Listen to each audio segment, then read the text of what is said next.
Hello everybody, this is the Peace Security channel and I finally have enough time to give Avast a full review, so let's get to it right away. Now this is the brand new user interface. We know that it has changed from the last version. This is version 8 and let me show you that. You can see it's 8.0.14 and I'm going to do a database update once again. Make sure it's fully up to date, and it is.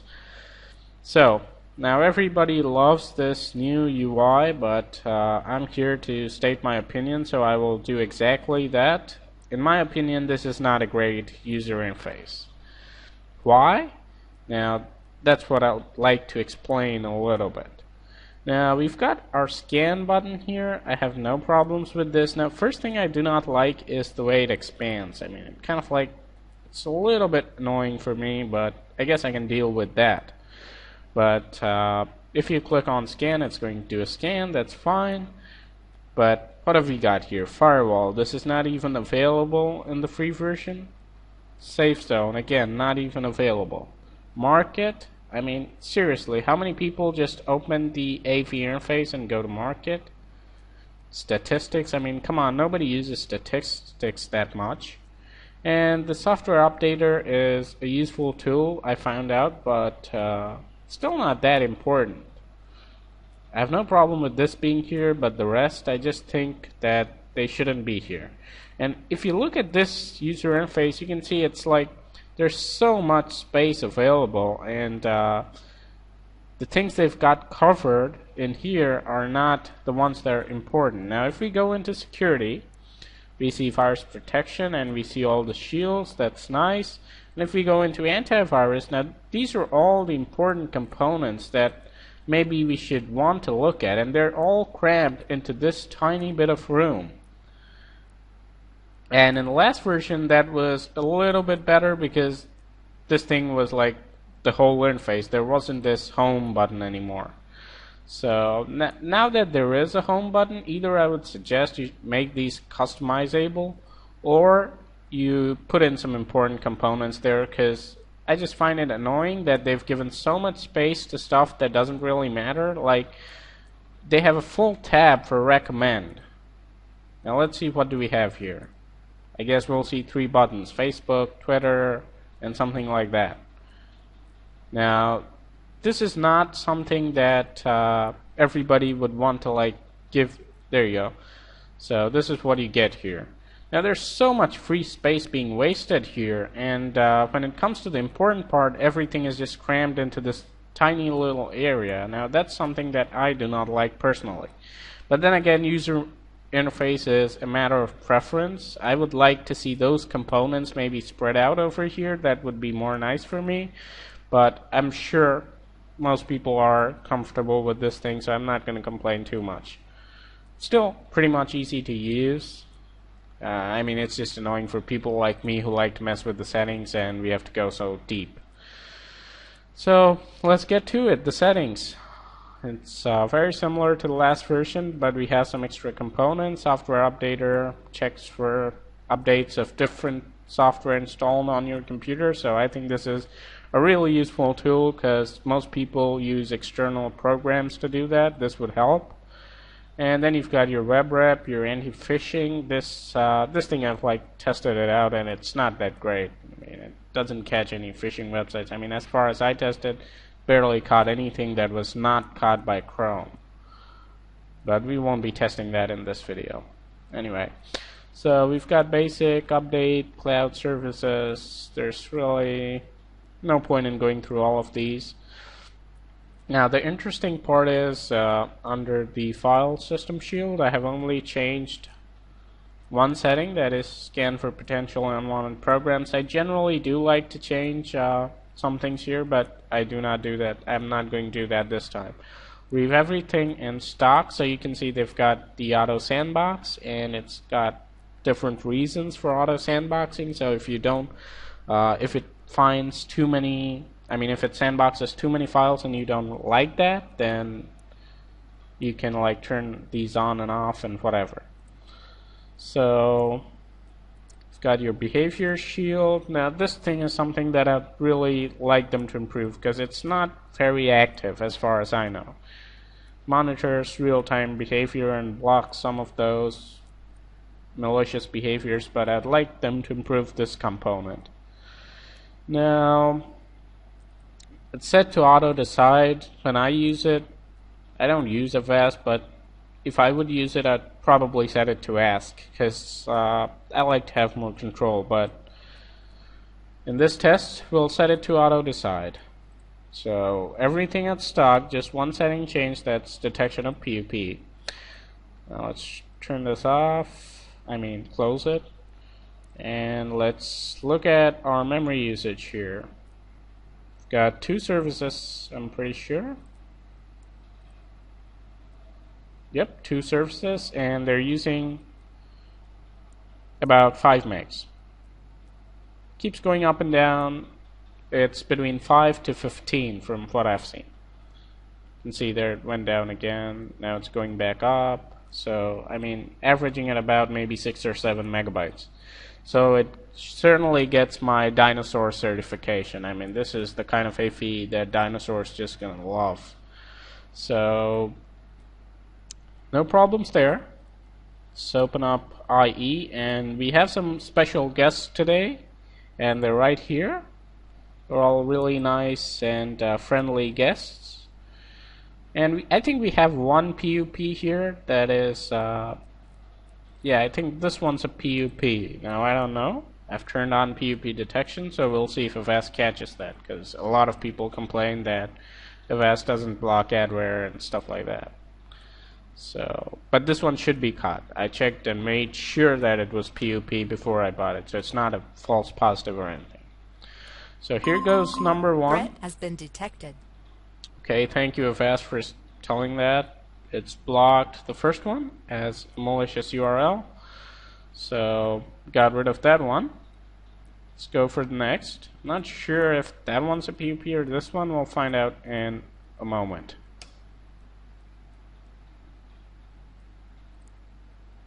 See, this one didn't get caught by the URL filtering. Let's see if the file AV gets it. Image boost setup. Potentially okay, so unwanted program has been detected. I guess this one's the PUP and not the other one. I think I messed up when I wrote that. Anyway, we'll find out when we run that one. So 2 for 2. This is number 3. Threat has been detected. Caught and blocked. Here's another really friendly piece of software. This one got through the web shield as well. Potentially unwanted program has been detected. So this one's also caught as a PUP. Oh my, I don't think this one's a PUP, I don't know. It's caught as a PUP, maybe it's adware, I don't know. Okay, this is malicious. So it got rid of that one. So as you see, if you want stuff like adware to be detected, it's a very sensible thing to turn on PUP detection. Threat has been Okay, detected. this one's a Trojan horse. It wasn't in their web signatures, but the file's signature caught it, which is nice. So we know that all the components are functioning correctly. This one's dead, unfortunately. Let's see what this one is.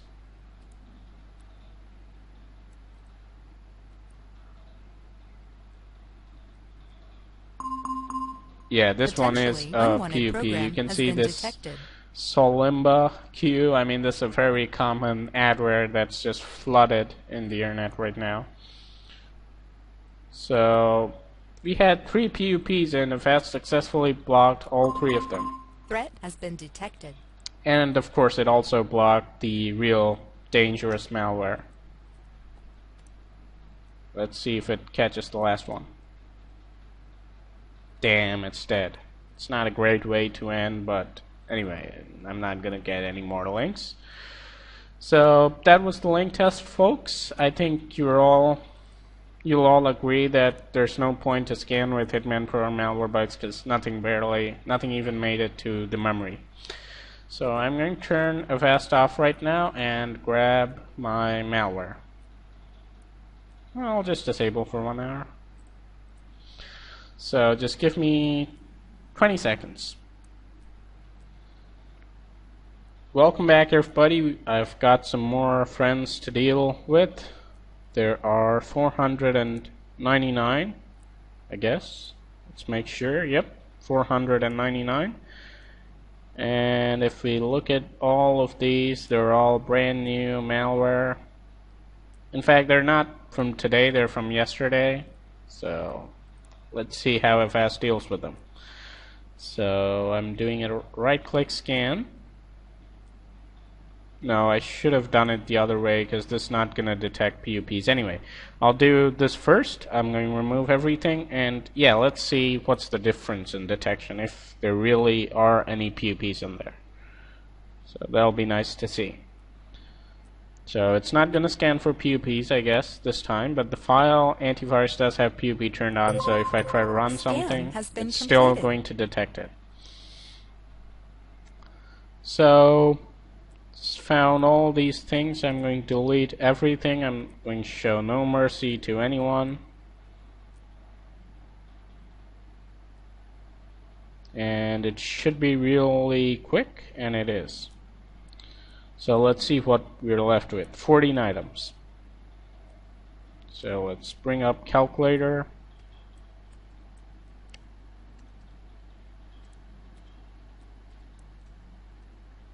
So that's 97.1%. And let's see if turning PUP on makes any difference.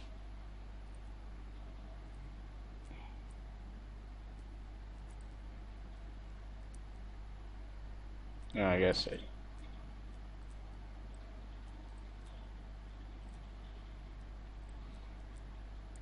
So yeah. No threat found, so there weren't any PUPs anyway. So we've got 14 things left over. Now let's see what the other components catch. I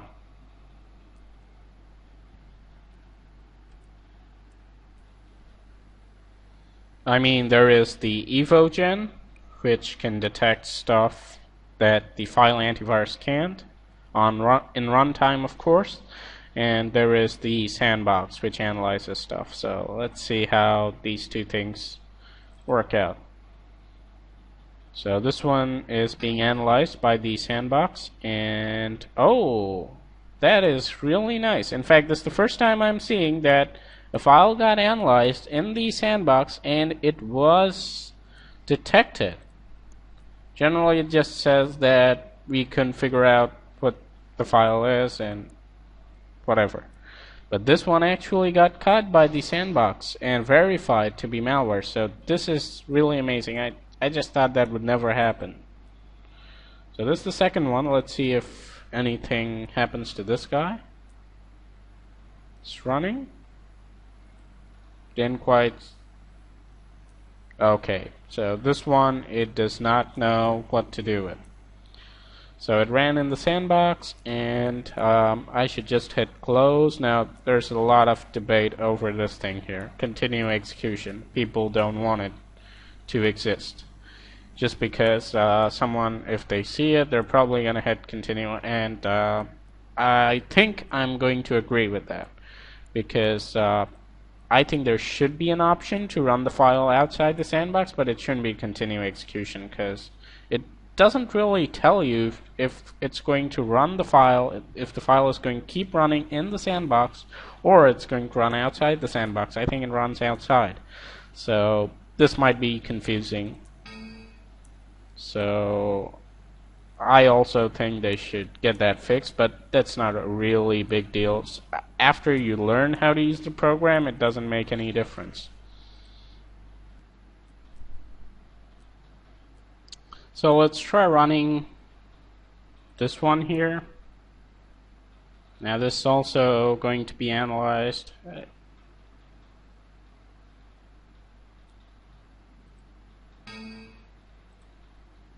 and it got caught as well by the Auto Sandbox. So, I mean, this is really neat. Malware analysis on your own system.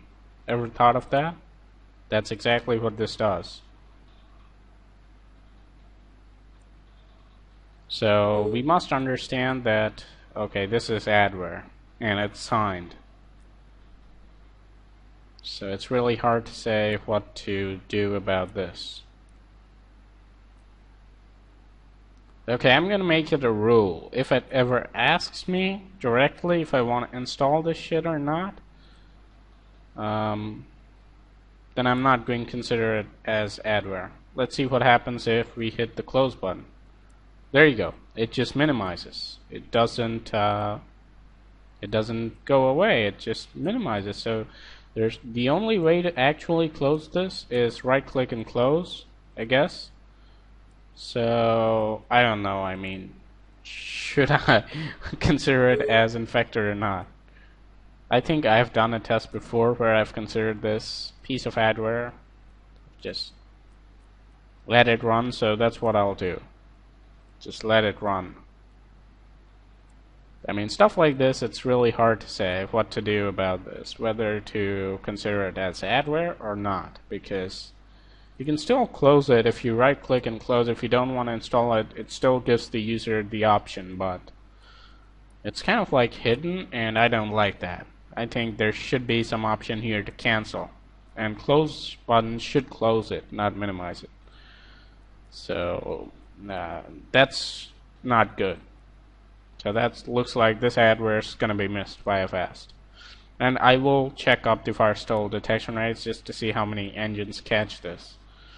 And you can see it's like, it doesn't go away. It stays on top, so it's really annoying. So let's relegate it to the bottom here. Now this, I guess, is just the same thing, maybe some other variant. I'll leave that alone. I can't handle 2 installers at the same time. So let's try running this again, sandboxed. Now it's important to understand that the Avast Sandbox is not like Komodo or Kaspersky Sandbox. It is totally different. It is not meant for application control, which is what Komodo and Kaspersky do. Now this sandbox actually analyzes malware and tries to find if the malware is malicious or not. It doesn't just suspicious item restrict has been it. detected. So this guy got caught by the EvoGen. So that's our first EvoGen detection for today. Let's try running this one. Suspicious item has been detected. EvoGen again. This one goes into the sandbox. And whoa. Could not identify, so I'll hit close. So I guess you can consider this a problem, because some people might just hit continue execution. Suspicious item has been detected. But I guess they'll fix it in a few versions. I mean, it's no big deal for me or for anyone. I guess you should just tell them to hit close for now. Suspicious item has been detected. Because even, I mean, that option, I do agree that it's confusing even to someone like me. Because it doesn't really tell you what the continue execution does. And this guy is running in the sandbox, and Windows Defender seems to be catching it. See if Avast can find out. And one thing I did forget to mention about Avast is that it is buggy. I have tried running it on Windows 8 and it was really buggy, almost too buggy for me. I don't know if the problem exists for Windows 7. I haven't encountered any problems in Windows 7 so far. That guy just was running for so long, so I closed it. Anyway, let's try running it again. Suspicious item has We'll been try detected. running it again after we run everything else.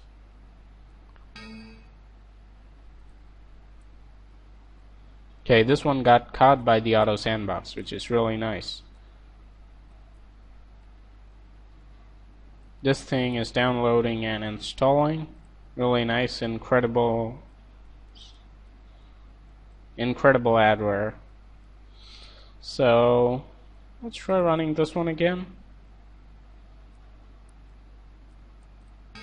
Couldn't be identified. So, I mean, you could potentially infect yourself with maybe a couple of files here, because if you hit continue execution, it's going to install on your system just fine. But apart from that, even if I do not consider that, it still let this guy through in Mail. And I'm not pleased that this guy is being allowed to install just fine. But I do really like the direction in which Avast are heading. Instead of going for application control like Komodo and Kaspersky, they're actually using the sandbox to analyze files and figure out if they are malware or not. And in my opinion, that's just what I want to see more in the future. Malware analysis taking place on the PC, not on a server somewhere with thousands of people working on it. There should be some automated process, and this Avast Sandbox does exactly that, so I find it really nice.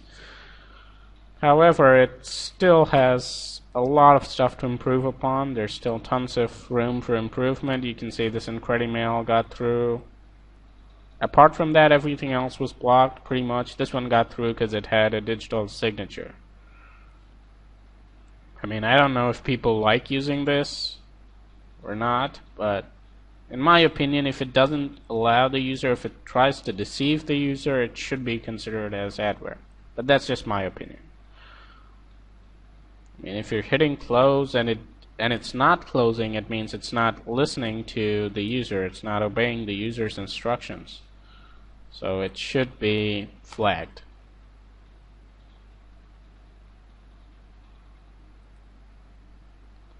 I will do a scan with Hitman Pro. Okay, so that's complete. And we've got Mail here. No new messages. Let's see if this app opens anything else that is malicious. I wish to receive emails. Oh, damn.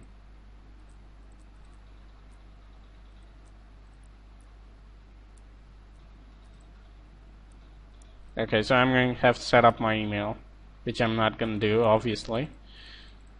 And if I keep hitting close, look at that. If I keep hitting close, it installs. If you try to close it, it just takes it as the next button. So I mean, this is garbage in my opinion. It should be flagged. Welcome. And Mail. Great.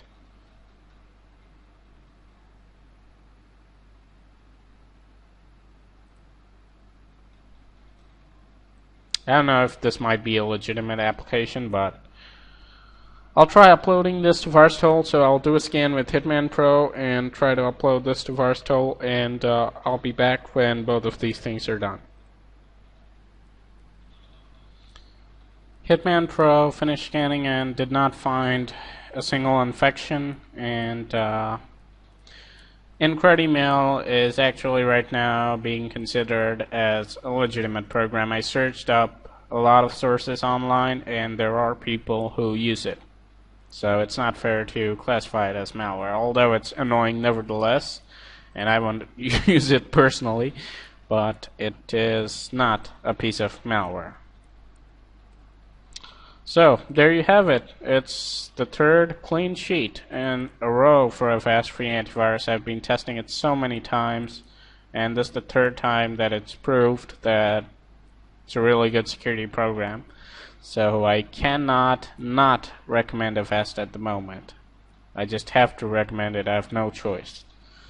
So it's a really good security program, especially for people who, don't like too many alerts and stuff like that. The sandbox option is a little bit of a confusing. It's a little bit confusing at the moment, but I'm sure they'll fix that in a few later releases. I mean, that's no big deal, renaming the button. I mean, that's just I don't care for stuff like that, but some people do, so you should just hit close every time, I guess. So there you have it. That's the review, and I hope you guys enjoyed it. I would really love to see Avast improve a couple of things like this user interface, maybe. Listen to my opinion, but I don't think this is really that big a deal. And apart from that, security-wise, it did very well. You can see everything was blocked, and the only thing it missed is IncrediMail actually came out to be legitimate. So it does seem annoying to me, this guy, but you can actually uninstall it, so I guess it's not adware. So that's it, I guess. Have a nice day. And I really like another thing I want to add. I mean, I just can't stop talking about this program because it's got so many new features. Like, I really like the fact that the sandbox can analyze malware, because I think that is the future. I mean, just application control doesn't do anything for a regular user because it doesn't tell you if a file is malicious or not. It just treats every application in the same way. So you might have a legitimate program that gets the same treatment as a malicious program. I mean, this is the real stuff. Being able to actually find out if a program is legitimate or not by running it in the sandbox. I think that's a really good technological advancement, and I really hope they work on that, because that might be really effective. Like, you may not need signatures if you have something like that. So hope you guys enjoyed it. Have a nice day, and I'll be doing more tests, so stay tuned.